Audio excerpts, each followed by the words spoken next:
செல்வ பிறந்தக்கு விசாரிக்கணும்னு சொல்கிறாங்க. அடுத்து இந்த மொளகாபுடி வெங்கடேசன் சொல்லி இந்த பார்த்திபன் கொலை வழக்கிலும் இந்த ஆம்ஸ்ட்ராங் கொலை வழக்கிலும் அவருடைய பங்கு இருக்குன்னு தகவல் எனக்கு வருது. பிரபல இயக்குனராக இருக்கக்கூடிய நெல்சனுடைய மனைவி மோனிஷாவை வந்து விசாரணைக்கு அழைச்சிருக்கிறாங்க. மோனிஷா ஏன் விசாரணைக்கு அழைக்கிறாங்கன்னு கேட்டீங்கன்னா, மோனிஷாவும் சம்பவம் செந்திலும் பணம் கொடுத்து உள்ள இருந்து சிறைச்சாலிருந்து வேலை பார்த்தவர் யாருன்னு கேட்டீங்கன்னா, கேஆர் என்கின்ற மொளகாபுடி வெங்கடேசன் பிஜேபி கட்சியினுடைய மாநில பொறுப்பில் இருக்கக்கூடிய ஒரு நபர். ஆனா போலீஸ் தரப்புக்கே கிடைக்காத ஆடியோ உங்களுக்கு எப்படிங்க? அதுதான் பத்திரிகையாளர் இன்வெஸ்டிகேஷன். நான் இன்னைக்கு இல்லைம்மா, 30 ஆண்டு காலமா பல வழக்குகளை நான் வந்து நீதிமன்றத்தின் மூலமாக தீர்வு ஸ்காபால வந்து பல கோடிகள் ஸ்ரீபுங்கத்தூர்ல வந்து கோடிகளை வந்து பல பினாமி கம்பெனியில் என்கிட்ட வாட்ஸ்அப் மெசேஜ் வச்சிருக்கிறேன். இவர் ஒவ்வொரு நிறுவனத்துக்கும் கூப்பிட்டு மிரட்டுறத, அந்த மிரட்டி வாங்குற பணத்தை வந்து எப்படிலாம் யாருக்கு டெண்டர் கொடுக்கணுன்ற வரையும் சொல்லி கோட் பண்ணி கொடுக்குறாரு. புரியுதுங்க? ஒவ்வொன்றுத்துக்கு பின்னாடி ஒவ்வொரு தலைவர், அரசியல் தலைவர் உள்ள இருக்கிறாங்கன்னு நான் சொல்றேன். நீங்க நான் வெளிப்படையாவே சொல்றேன், எந்த வழக்கையவா நான் வாராகி காத்திருக்கிறேன் சந்திக்கிறேன்னு சொல்றேன். ஏன் காரணம்னா, நான் நீங்க சொல்ற மாதிரி எந்த எவிடன்ஸ் இல்லாம எந்த காலகட்டத்தையும் பேச மாட்டேன். நான் காவல்துறை தப்பாவே எந்த இடத்துல சொல்லல. சில அதிகாரிகளுடைய வன்மத்தினால் ஏற்பட்டதுதான் பல கொலைகளை வெளியில கொண்டு வர முடியாம முடிச்சு விடுறாங்க. அதுக்கு பின்னாடி அரசியல் பலம் இருக்கு, அரசியல் பின்னணிகள் இருக்கு, முக்கியமான ஆளுங்கட்சியினுடைய அழுத்தம் கூட இருக்குன்ற. வணக்கம். இன்று நம்முடன் சிறப்பு விருந்தினராக இணைந்திருப்பவர் பத்திரிகையாளர் திரு வராகி ஐயா அவர்கள். வணக்கம் ஐயா. வணக்கம்மா. எப்படி இருக்கீங்க? பிரமாதமா இருக்கேன் ஐயா. ஆம்ஸ்ட்ராங் அவர்களுடைய கொலை வழக்கு கிட்டத்தட்ட 45 நாட்களுக்கு மேல ஆனாலும் கூட இன்னும் இந்த வழக்கு வந்து எப்படியும் நீர்த்து போகதான்ப்பா போகுது அப்படிங்கிற அளவுக்கு மக்கள் மனசுல வந்து ஒரு விஷயத்த பதிய வச்சுட்டாங்க. என்ன இன்னும் போனா என்ன, இன்னும் லிஸ்ட் பெருசா போயிட்டு தான் இருக்கும். 20 பேர் 25 பேருக்கு மேல சேர்த்துட்டே இருக்காங்க. இது என்னதான் ஆக போகுதுன்னு தெரியலையே. ராமஜெயம் அவர்கள் வழக்கு, திருநெல்வேலி ஜெயக்குமார் தனசிங் அவர்களுடைய வழக்கு மாதிரி தான் இதுவும் ஆயிடுமோ அப்படிங்கிற அளவுக்கு தான் மக்கள் மனசுல வந்து இது இப்போதைக்கு ஒரு பெரிய விஷயமா இருக்கு. அதுக்கப்புறம் காலப்போக்கில் என்னத்தை மறந்துடுவாங்க அப்படிங்கிற அளவுக்கு தான் இது போயிட்டு இருக்கு. என்னதான் நடக்குது இதை சுத்தி? ஒரு ஊடகங்களாக நீங்க பார்த்த அறியப்பட்ட விஷயங்கள், மக்கள் மனசுல இருக்கக்கூடிய விஷயத்தை ரொம்ப மிக தெளிவாக சொல்றீங்க.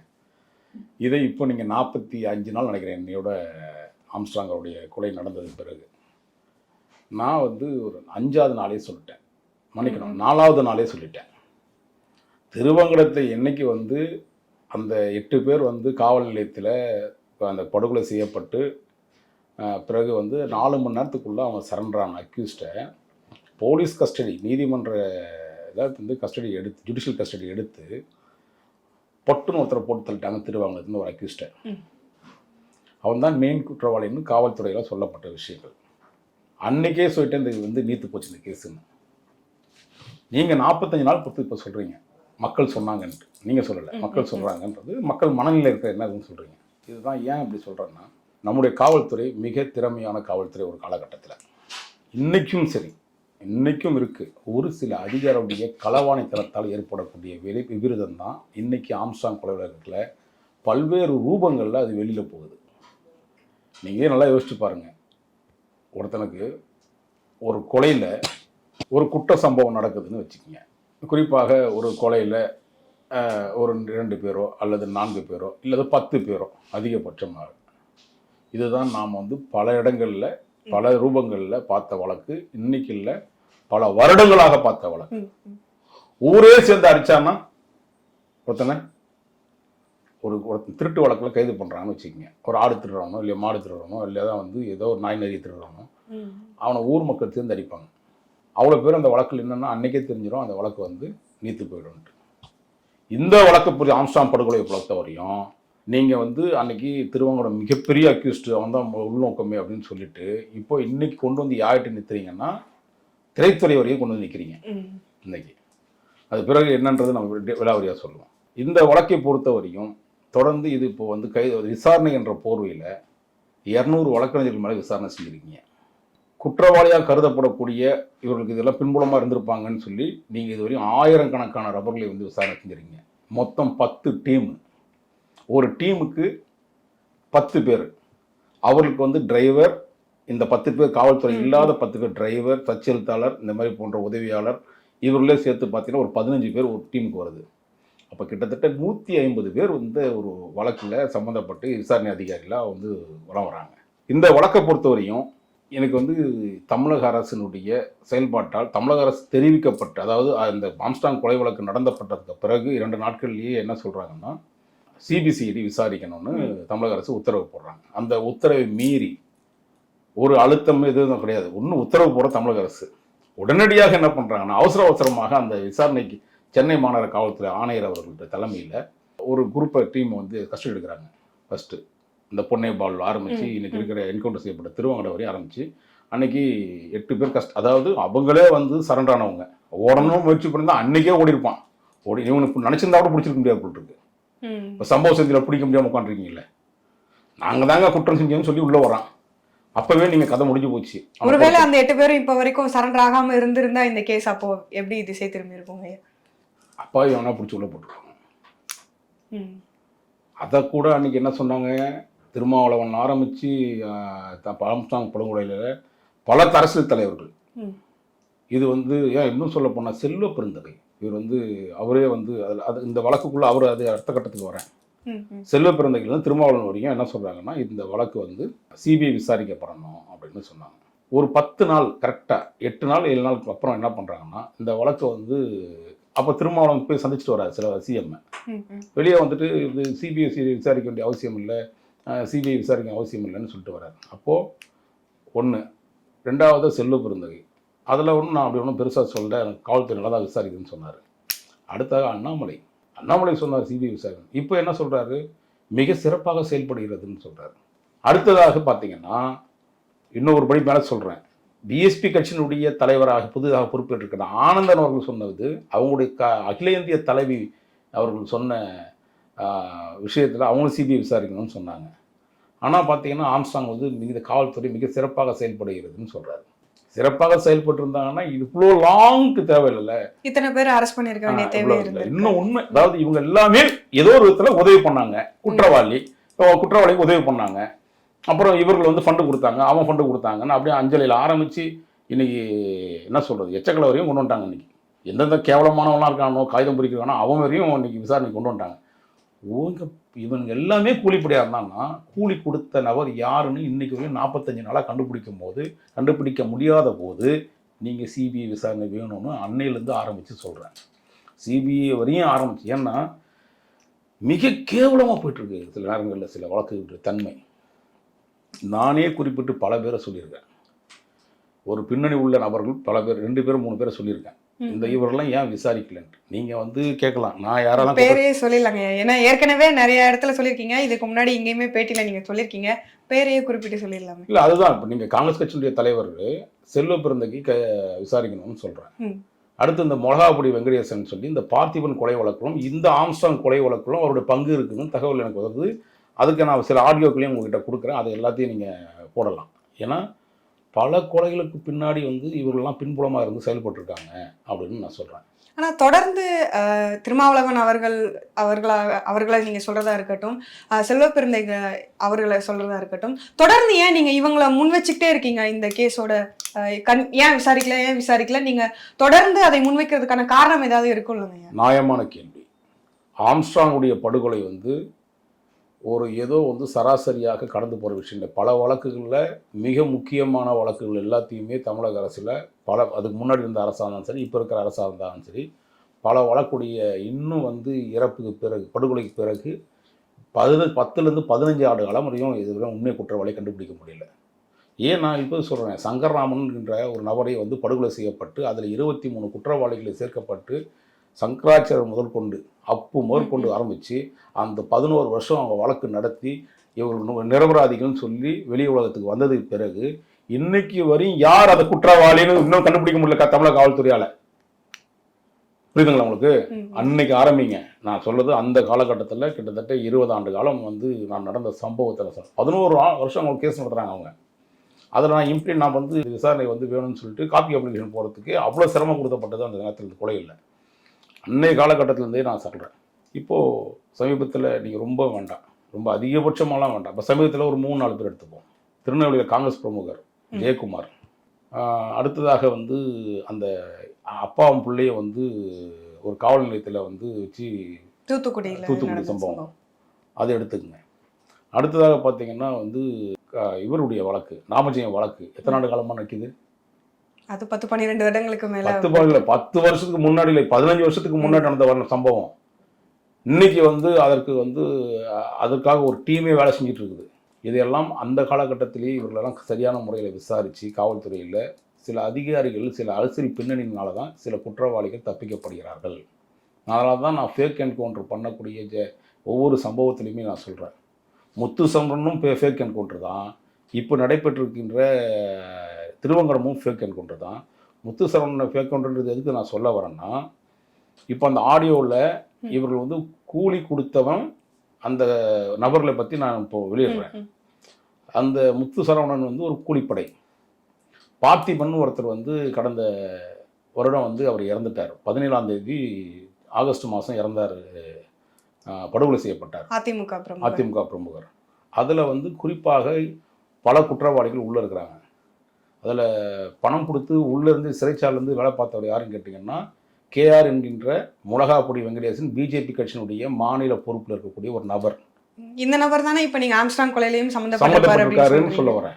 அதுலேயும் நீங்கள் அவர் விசாரிக்கப்படணும்னு சொல்கிறேன். அதுக்கு சில ரீசன்ஸ் இருக்குது. ஆதாரங்கள் ஏதாவது உங்ககிட்ட எல்லாமே கொடுக்குறதா சொன்னேன். என்ன நீங்கள் சிஆர்பிசியில் நீங்கள் ஒன்றும் இப்போ வந்து இப்போ எனக்கு சம்மன் கொடுத்தீங்கன்னா நானே வந்து சொல்கிறதுக்கு தயாராக இருக்கிறேன்.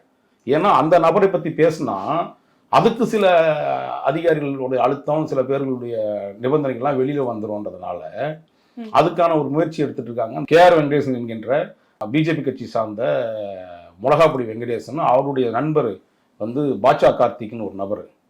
இவர்கள் எல்லாமே வந்து இன்னைக்கு வரையும் வந்து தப்பிக்கப்படுறாங்க. அந்த விஷயத்தில் மிக ஆடியோ தெளிவாக இருக்குது. கேட்டால் எடிட்டிங் பண்ணிட்டாங்கன்னு சொல்கிறான். எடிட்டிங் பண்ணி நீங்கள் போய் விசாரணை கூப்பிட்டு காவல்துறையை விசாரிட்டோம், ஏன் சம்மன் கொடுக்க சொல்லுங்கள், ஏன் நீ போய் புகார் கொடுங்க, இல்லை டெப்ளமேஷன் போடுங்க. ஆனா போலீஸ் தரப்புக்கே கிடைக்காத ஆடியோ உங்களுக்கு எப்படிங்க? அதுதான்மா பத்திரிகையாளர் இன்வெஸ்டிகேஷன். நான் இன்னைக்கு இல்லைம்மா, 30 ஆண்டு காலமாக பல வழக்குகளை நான் வந்து நீதிமன்றத்தின் மூலமாக தீர்வு கண்டிருக்கேன். பல மரணங்களை வந்து வெளியில் கொண்டு வந்திருக்கோம். இதுதான் ஒரு இன்வெஸ்டிகேஷன் ஜேர்னலிசம் பண்ணக்கூடிய நபர்கள் செய்யக்கூடிய விஷயங்கள். அந்த ஆடியோக்கள் காவல்துறையால் தேடப்பட்ட ஆடியோக்கள். அது தெரியுமா உங்களுக்கு? அந்த முத்து சரவணனை என்கவுண்டர் செய்யறதுக்கு முன்னாடி, அதாவது என்னன்னா ஒரு கதையை முதல்ல தெரிஞ்சுங்க, என்ன நடந்திருக்கு உங்களுக்கு பண்ணியிருக்காங்கன்றது. முத்து சரவணனை வச்சு KR வெங்கடேசனும் அந்த பாட்சா கார்த்திக்கும் என்ன பண்றாங்கன்னா, அவருடைய அண்ணனாக கருதப்பட்டவர், வெங்கடேசனுடைய அண்ணனாக கருதப்பட்டவர் மிக நெருக்கமாக கூட்டு களவாணியா கூட இருந்துகிட்டே அவரை வந்து குளிப்பறிச்சு படுகொலை போட்டாங்க. எப்படி ஆம்ஸ்ட்ராங் கூட இருந்து சில பேர் செஞ்சாங்கன்னு சொல்றாங்களோ, ஜெயிலுக்குள்ள இருக்கார் அப்போ KR வெங்கடேசன். அது அவருடைய ஒப்புதல் வாக்குமூலமே அவர் ஆடியோலயே சொல்றாரு. கேட்டா அதுக்கு வேற ஒரு பேர் சின்னான்றாரு, ஏதோ சப்பப்பை பேர்லாம் சொல்றாரு. அதெல்லாம் நான் கேட்டு எனக்கு பிடிச்சி போச்சு அந்த காது ஆடியோவில். இவங்க 2 பேருமே ஒரு டைப் பண்ணி ஒரு ஆடியோ போட்டிருப்பாங்க, அதையும் அனுப்புறேன் பாருங்க. இப்படி பல வழக்குகளில் சம்பந்தப்பட்டவர் தான் KR வெங்கடேசனும் அந்த பாட்சா கார்த்திக்கும்.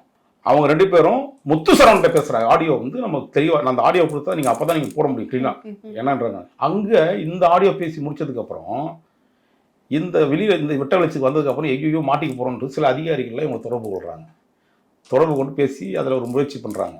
அதுக்கு அடுத்து பார்த்தீங்கன்னா இதே KR வெங்கடேசனும் அந்த பாட்சா கார்த்திக் என்பவரும் இந்த பிரச்சனை பெருசாக வாராகி பேசிட்டாரு, பிரச்சனை பெருசாகுதுன்னு தெரிஞ்ச உடனே சில அதிகாரிகள் தொடர்பு கொண்டு பேசும்போது உடனே இவங்களுக்குள்ளேயே ஒரு கான்வர்சேஷன் நடந்த மாதிரி ஒரு ஆடியோவை திருப்பி இவங்க ரிலீஸ் பண்றாங்க. எங்க அப்பன் குதிர்க்குள்ள இல்லைன்னு முடிவு பண்ணுச்சு. அதுதான் எனக்கு மிகப்பெரிய இன்னொரு எவிடன்ஸா அமைஞ்சது. இந்த ஆடியோ எவிடன்ஸ் இல்லாம இவங்க 2 பேரும் பேசிக்கிட்ட ஆடியோ அது எப்படி வெளியே வந்துச்சு, அதில் ஏற்பட்ட விஷயங்கள் இன்னும் முழுமையான ஆடியோ போடல அப்படின்றது. இந்த மாதிரி படுகொலையில் செய்யப்பட்ட நபர்கள் தான் உள்ள இருந்தே ஸ்கெட்ச் போடுறாங்க ஜெயிலில். அதனால தான் ஆம்ஸ்ட்ராங் கொலை வழக்கில் செல்வ பெருந்தகையும் இந்த இவரையும் நீங்க சம்மன் கொடுத்து விசாரிக்க, KR வெங்கடேசனையும் அந்த கார்த்திகனையும் பார்த்திபன் கொலை வழக்கையும் நீங்க சேர்த்து விசாரிக்க வேண்டிய காலகட்டத்தில் வந்துட்டீங்க. இன்னைக்கு அது இல்லைன்னா உண்மை குற்றங்கள் மறைக்கப்படும். சில அதிகாரிகளுடைய இது வந்து தவறுக்கு உடந்தையா இருந்திருக்காங்க, அதையும் வெளியே கொண்டு வர முடியும். இப்போ அங்க ஆரம்பிச்ச கொலை ஆரம்பிச்சு நீங்க அப்படியே வந்து நாகேந்திரன் பையன் அஸ்வத்தாமன் இப்படி கட்டத்தை அது பார்த்தீங்கன்னா 23 பேர் ஆயிடுச்சு. 23 பேர் 24ஆக கைது செய்யப்பட்டவர் ஆற்காடு சுரேஷனுடைய மனைவி. அவர்களும் சம்மந்தப்பட்டாங்கன்னா 24ஆவது நபராக சேர்க்கப்பட்டிருது. ஆட்டக்கடிச்சு மாட்டக்கடிச்சு எப்படி மனுஷனை கடிக்கிறாங்களோ அந்த மாதிரி கொண்டு சினிமா துறைக்கு வந்து சினிமா துறையில் பிரபல இயக்குனராக இருக்கக்கூடிய நெல்சனுடைய மனைவி மோனிஷாவை வந்து விசாரணைக்கு அழைச்சிருக்கிறாங்க. மோனிஷா ஏன் விசாரணைக்கு அழைக்கிறாங்கன்னு கேட்டீங்கன்னா, மோனிஷாவும் சம்பவம் செந்தியனுடைய நண்பர் கூட்டாளி அந்த மொட்டை கிருஷ்ணன் ஒரு நபரை வந்து அவருடைய தலைப்பகுதியில பேசுறதாக தகவல் இன்னும் வளர்ந்துட்டே வருதா. இப்ப சம்பவ செந்தியனும் ஒருத்தர் சொல்ல அமைச்சிங்க, சம்பவ செந்திலுக்கு பிறகு இன்னும் வந்து பல பேர் எப்படி கொண்டு வரீங்க. இப்படி இந்த வழக்கில் நீங்கள் 30-40ன்னு போய் இழுத்துட்டே போனீங்கன்னா அந்த வழக்கினுடைய உண்மைத்தன்மை எப்பயோ முடிஞ்சு போன கதையை இவங்க திரும்பி வேற ஒரு ரூபத்தில் இந்த வழக்கை வச்சுக்கிட்டு பல ரவுடிகளை வந்து அடித்து முடிச்சுன்னு நினைக்கிறாங்க. அதுக்கு உண்மையாகவே அதுக்கு நான் வாழ்த்து சொல்கிறேன் காவல்துறை. இப்போ அஸ்வத்தாமனும் நாகேந்திரன் அவர்களும் சேர்ந்து தான் வந்து கொலை பண்ணாங்க அப்படிங்கிற மாதிரியான ஒரு டைமென்ஷன் போகுது.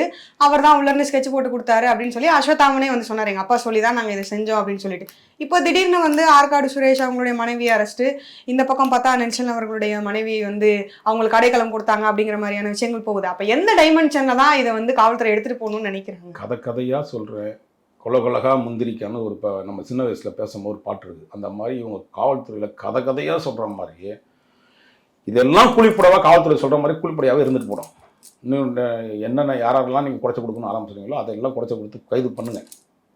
ஆனால் உண்மையாகவே பின்னாடி இருந்து இதுக்கான கதையை ஏன் நீங்கள் காவல்துறை அதிகாரிகள், ஏன் நான் இன்னும் குறிப்பிட்டு சொல்கிறேன், சென்னை மாநகர காவல் ஆணையர் அருண் அவர்கள் இன்றைக்கு வரையும் பத்திரிகைகளில் 45 நாளும் சந்திக்காமல் இருக்கார்.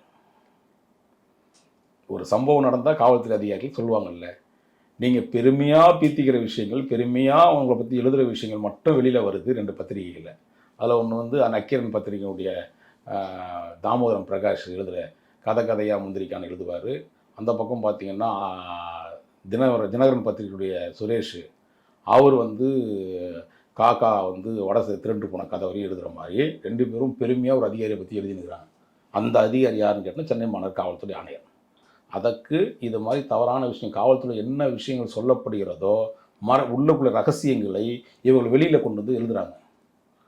அப்போ காவல்துறை ரகசியங்கள்லாம் எங்கே போகுது? தனிநபருக்கு போகுது. அப்போ காவல்துறை அதிகாரிக்கும் இவங்களுக்கும் ஒரு டைப் இருக்குது. அதனால தான் இந்த வழக்கை நான் வந்து இப்போது சென்னை உயர்நீதிமன்றத்தில் இந்த வழக்கை தொடுத்துருக்குறேன்.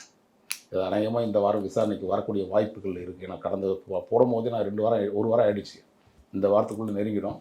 இந்த வாரம் இந்த மாதம் எண்டுக்குள்ளே பல இந்த கொலையினுடைய முடிச்சுகளை நீதிமன்றத்தின் மூலமாக நான் எப்போதும் வழங்கக்கூடிய கோவிலாக இருக்கக்கூடிய நீதிமன்றமும் நான் தெய்வமாக வழங்கக்கூடிய நீதிபதிகள் இருக்கிறவற்றில் நான் மிக தெளிவாக சொல்கிறேன், இந்த வழக்கினுடைய கடைசி உண்மைத்தன்மை சிபிஐ ஒப்படைத்தால் மட்டுமே முடியும். நான் நம்பியிருக்கிற நீதித்துறையை நான் நம்பியிருக்கிறேன். நிச்சயமாக அதில் 3-4 வழக்குகளை வந்து பதிவு பண்ணி வச்சுருக்கிறேன். இன்றைக்கும் 2-3 நாளாக நான் இன்னும் வேறு ஒரு வழக்குகளை அதில் கொண்டு வரேன். இதில் உண்மையான குற்றவாளி 45 நாளாக தேட முடியாமல் உட்காந்துருக்கீங்கன்னா கிளையெல்லாம் கூட்டு வரீங்க, வேர் எப்போ பிடிப்பீங்க? அந்த வேர் யாருன்னு மறைமுகமாக அரசியல் அழுத்தத்தினால சில அதிகாரிகள் அதை மறைக்க பார்க்கிறார்கள்.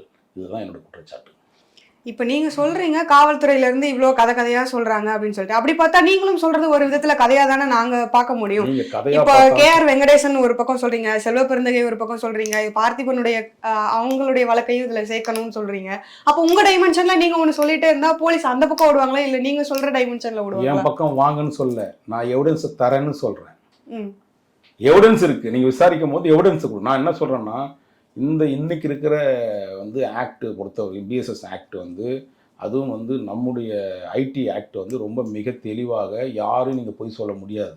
எவிடன்ஸ் இல்லாமல் பேசினோம்னா நான் வழங்கக்கூடிய நீதிபதிகள் வந்து மிக தெளிவாக ஒரு தீர்ப்புகளை வழங்குவார்கள். ஏன்னா யாரையும் தவறான ஆட்களை நம்ம குற்றம் சாட்ட வேண்டிய அவசியமோ எந்த சூழ்நிலையும் நமக்கு கிடையாது. இந்த குற்றப்பணியில் உள்ள நபர்களை அவருடைய ஆடியோக்கள் ரெக்கார்டு, சில டாக்குமெண்ட்ஸு இதெல்லாம் வச்சு தான் நீங்கள் விசாரணை செய்யுங்கன்னு சொல்கிறோம். ஏதோ நீங்கள் செல்வ பெருந்தை என்னமோ வந்து உத்தம புத்தர் மாதிரியும் அவர் வானத்திலிருந்து குறித்த வந்து தேவதூதர் இல்ல, அவர் தப்பே பண்ணல, நீங்க யாரும் சொல்ல வரல.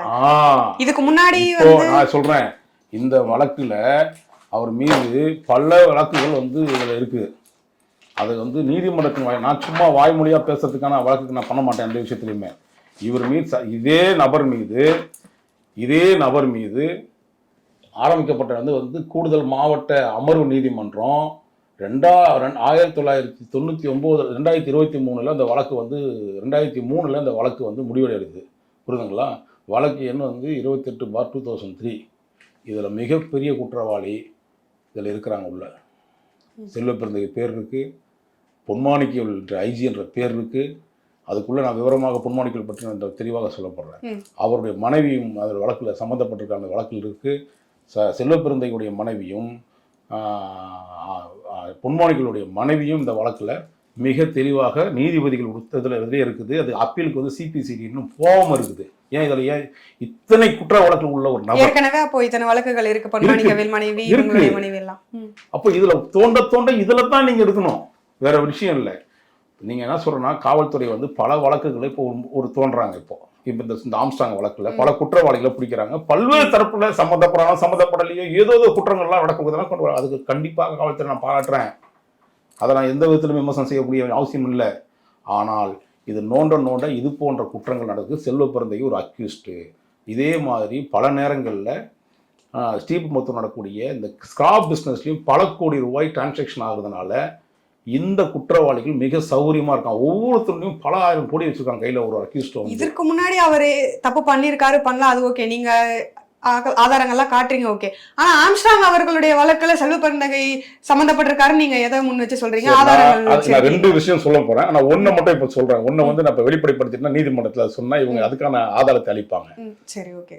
ஆம்ஸ்ட்ராங் யாரு? பிஎஸ்பியினுடைய மாநில தலைவராக இருந்தார். செல்வ பிறந்தகை யாரு? அவர் காங்கிரஸ் கட்சியினுடைய மாநில தலைவராக இருந்தாரு. இவர் ரெண்டு பேருக்கும் என்ன இணக்கம் பிரிஞ்சாங்க? இவங்க எதுக்கு முன்னாடி எங்க இருந்தார் கட்சியில? இதற்கு முன்னாடி செல்வ பிறந்தகை எங்க இருந்தாரு? அவர் நிறைய கட்சியில இருந்து வந்திருக்காரு, உங்களுக்கு தெரியுது. அதுல பிஎஸ்பியில இருந்தாரு. ஆம்ஸ்ட்ராங்கால் துரத்தப்பட்ட நபர், அடித்து துரத்தப்பட்ட அந்த மாதிரி துரத்தப்பட்ட நபர் தான் செல்வ பிறந்தகை. ஓகேங்களா? இது நேர் எதிரி ஒரு பக்கம். அது உள்ளுக்குள்ள போனா ஒரு ஸ்டோரி இருக்குது, அது விவரமா சொல்ல முடியாது. சரி, ஆம்ஸ்ட்ராங் கொலை வழக்குல அஸ்வத்தாமனை கைது செய்யப்பட்டதுக்கு காரணம் என்ன? இல்ல, அது ஏற்கனவே கைதான நபர்கள் சொன்ன வாக்குமூலத்தினாலதான் அஸ்வத்தாமனை கைது செஞ்சோம்னு சொன்னாங்க. சரி, அப்படியே கூட வச்சுப்போம். ஆம்ஸ்ட்ராங் அந்த கொலை வழக்குல அஸ்வத்தாமனுடைய பின்னணி உள்ள நபர்கள் யாரு? அரசியல் பின்னணி உள்ள நபர்கள் யாரு? அது இனிமே தானே விசாரணையில தெரிய வரும். என்ன பேசுறீங்க? விசாரணையில தெரியும். விசாரணையில செல்வ பிறந்தகைன்னு நான் சொல்றேன். செல்வ பிறந்தகை அந்த நீங்க காவல்துறையால் சொல்லப்படக்கூடிய விஷயங்கள்ல ஸ்கிராப்ன்றீங்க. ஸ்கிராபால வந்து பல கோடிகள் ஸ்ரீபெரும்புத்தூர்ல வந்து கோடிகளை வந்து பல பினாமி கம்பெனில என்கிட்ட வாட்ஸ்அப் மெசேஜ் வச்சிருக்கிறேன். இவர் ஒவ்வொரு நிறுவனத்துக்கும் கூப்பிட்டு மிரட்டுறத, அந்த மிரட்டி வாங்குற பணத்தை வந்து எப்படிலாம் யாருக்கு டெண்டர் கொடுக்கணுன்ற வரையும் சொல்லி கோட் பண்ணி கொடுக்குறாரு. புரியுதுங்களா? பல நிறுவனங்கள் இன்னைக்கு வந்து பயத்தில் இருக்கிறான் ஸ்ரீபெரும்புத்தூர்ல. அப்போ அங்க நடக்கப்பட்ட 2-3 கொலைகள் இருக்கு. அந்த கொலையிலும் செல்வ பிறந்தகை சம்பந்தப்பட்டிருக்கார். ஆல்பர்ட் என்ற ஒரு நபர் மீது சம்பந்தப்பட்ட விஷயம் இருக்குது. ஆல்பர்ட் கொலையில பொய்யான குற்றவாளிகள் உள்ள கொண்டு வந்திருக்காங்க. புரியுதுங்களா? இது எல்லாத்தையும் நோண்டினா தான் ஒவ்வொன்றுத்துக்கு பின்னாடி ஒவ்வொரு அரசியல் தலைவர் உள்ள இருக்கிறாங்கன்னு நான் சொல்றேன். இது நான் வெளிப்படையாவே சொல்றேன். எந்த வழக்கையவா நான் வாராகி காத்திருக்கிறேன் சந்திக்கேன்னு சொல்றேன். ஏன் காரணம்னா, நான் நீங்க சொல்ற மாதிரி எந்த எவிடன்ஸ் இல்லாம எந்த காலகட்டத்திலையும் பேச மாட்டேன். இன்னைக்கு இல்லை, இதே சென்னை மாநகர காவல்துறை ஆணையர் அவர்கள் ஏடிஜிபி லாண்ட் ஆர்டர் இருக்கும்போது விஜயகுமார் என்ற நபரை சுட்டுக்கிட்டு செத்துட்டாரு அப்படின்னு தற்கொலைன்னு சொன்னாங்க. நான் தற்கொலை இல்லைன்னு உச்சநீதிமன்றத்தை இந்த வழக்கு பதிவு பண்ணி இன்னொரு வச்சிருக்கிறேன்.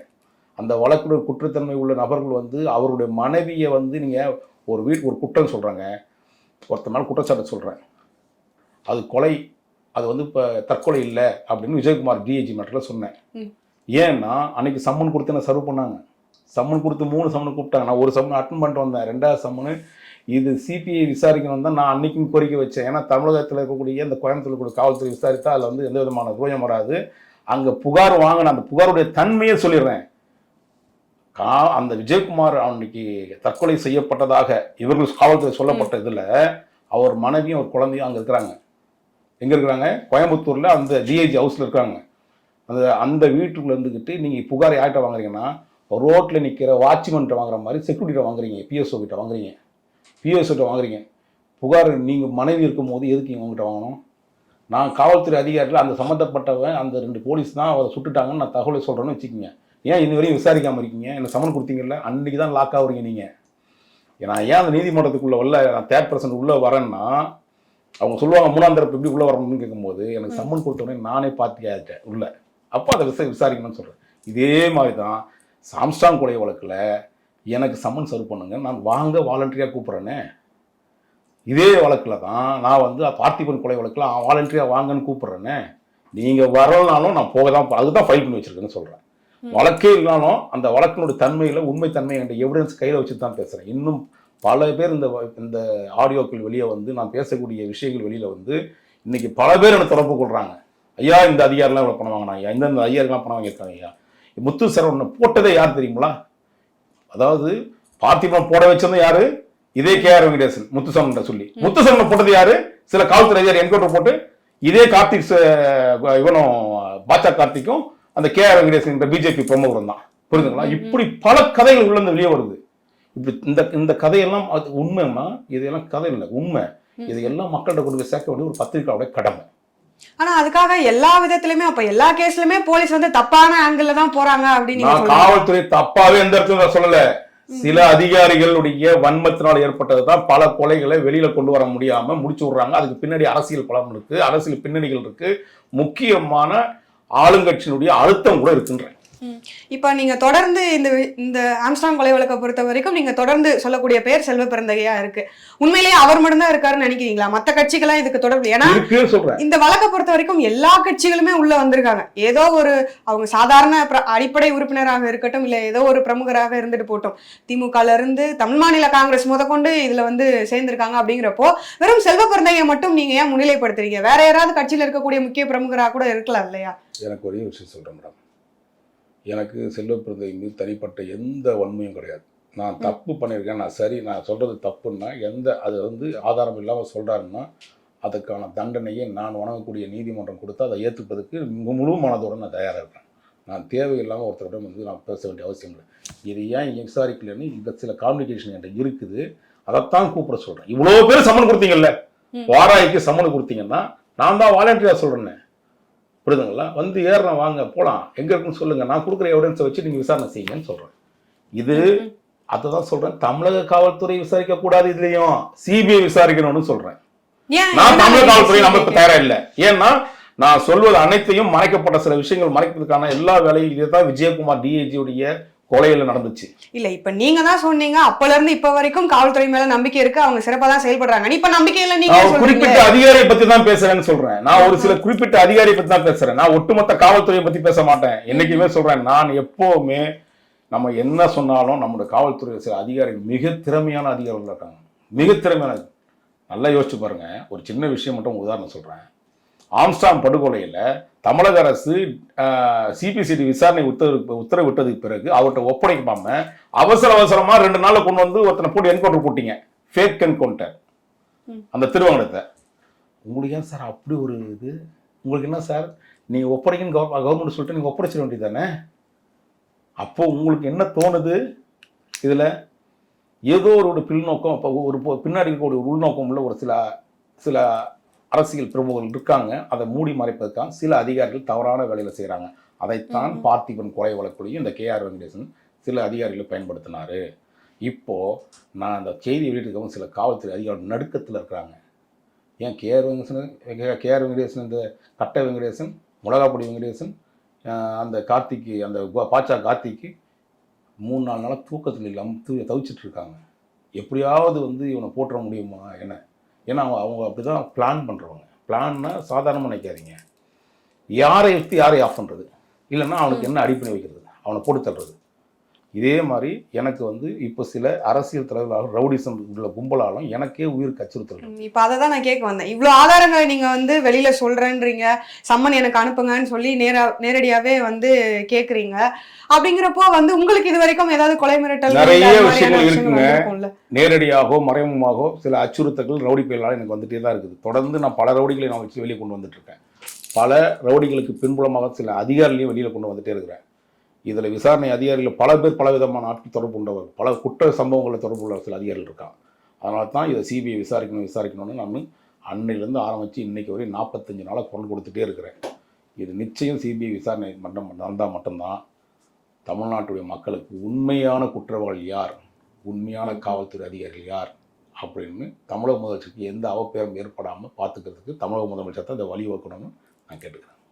இப்போ இந்த போலீஸ் தரப்புல இருந்து இது சிபிஐக்கு மாத்தினால் இப்போ இருக்கிற அந்த டைமென்ஷன்லயே போகும்னு நினைக்கிறீங்களா, இல்ல வேற ஒரு கட்டத்துல கண்டிப்பாக பார்க்கப்படும் நினைக்கிறீங்க?